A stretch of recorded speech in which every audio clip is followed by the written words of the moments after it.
বিসমিল্লাহির রহমানির রহিম। আমাদের আর্তনাদ আমার মায়ের আর্তনাদ আর কি। আমরা 1985 সালে আমাদের জেলা বরিশাল বানারীপাড়া থানা বাইশেরি গ্রাম।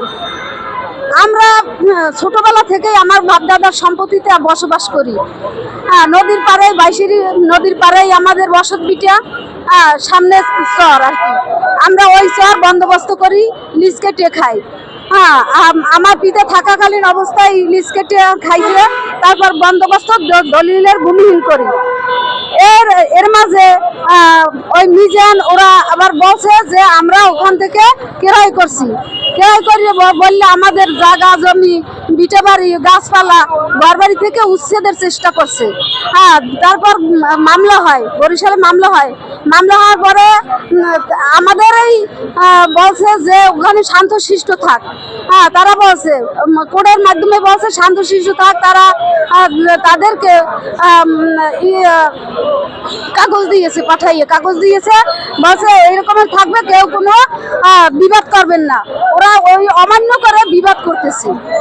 আমাদের বাড়িঘর মানে চারদিকে করে ঘেরাও করে বালি ফলাইতেছে। আর গাছপালা আমাদের গাছপালাই ওরা বিক্রয় করতেছে। আমরা চাই যে আমাদের যেভাবে আমরা আমাদের জায়গা আমাদের বাড়িঘর যাতে উদ্ধার পাইতে পারি, সঠিক সংশ্লিষ্টভাবে থাকতে পারি, শান্তভাবে থাকতে পারি, এই কামনা করে আমরা এখানে উপস্থিত হয়েছি আর কি। বর্তমান সরকার তারেক রহমানের কাছে এটাই আমাদের প্রধান আর্তনাদ। পৈতৃক সম্পত্তি কারা দখল করতে চায়?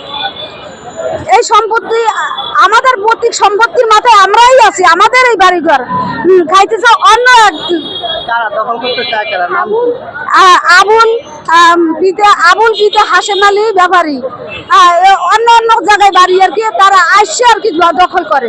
ওরা কি এলাকার কোনো গণ্যমান্য ব্যক্তি না, ওরা অন্য এলাকার, মানে বানারীপাড়া থানার বাংলা বাজার বাড়ি।